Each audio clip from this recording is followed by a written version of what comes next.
Okay, so first of all, let us understand how we are going to apply geometry in complex numbers. So if we talk about complex numbers, so what you can say about a complex number, let us first of all do that stuff. So complex number, if I take any complex number, right, is nothing but a vector. We have all done vectors, right? So complex number is nothing but a vector. The only difference being that it is a vector in nothing but Argand plane. It's not the vector in the Cartesian coordinate that we understand x and y. It will be a vector in its own plane, that is the Argand plane that we have already studied in JEE Mains series, right?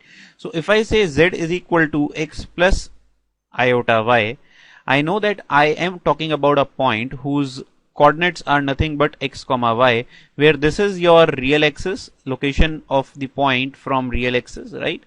And this tells you the position with respect to the what?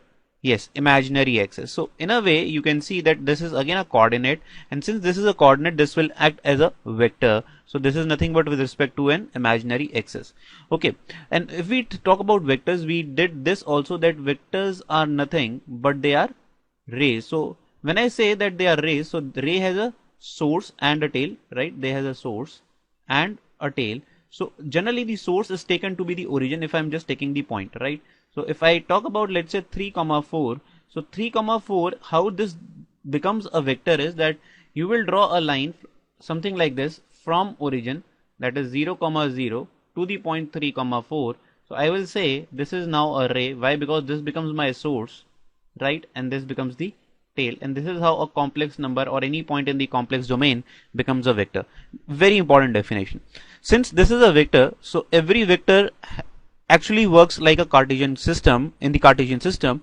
So it will also follow all the rules of coordinate geometry, right? So as we did coordinate geometry, so all the rules of coordinate geometry will still be applicable in complex number, and this is the purpose of this class. Okay, before we go ahead with the coordinate geometry, let us just quickly revise what do you meant by the argument of the complex number, which we did. We already have understood what is argument. Our target is to understand the properties of the argument that we did earlier. So we did something called z1 z2. If we talk about the argument of this, right, let's say argument z1 z2, so we know that what you used to do, argument of z1 plus argument of z2. And now remember, since we are talking about the advanced exam, you need to understand some highlighters also. So here you cannot say this is the formula, you will have to write 2k plus pi. Why I am writing this? Because we know that argument always takes value between minus pi to pi. It cannot take values beyond this or beyond this. So if this, say, let's say this particular value over here, let's say L.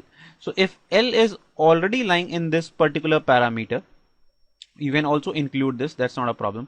Okay, so the value of k that you will use is nothing but 0. But let's say if you split this up and the value of L comes out to be between pi and 2 pi, let's say, so obviously what will be the value of k that you are going to use? It will be minus 1. Similarly, if the value is from minus 2 pi, let's say, to minus pi, you can actually neglect the equal to sign because I have included the equal to sign here. Then the value of k that you are going to use will be 1. So please remember this particular formula. This will come handy when we take arguments in tough problems. Alright, so let's see how complex number behaves when we talk about lines and triangles.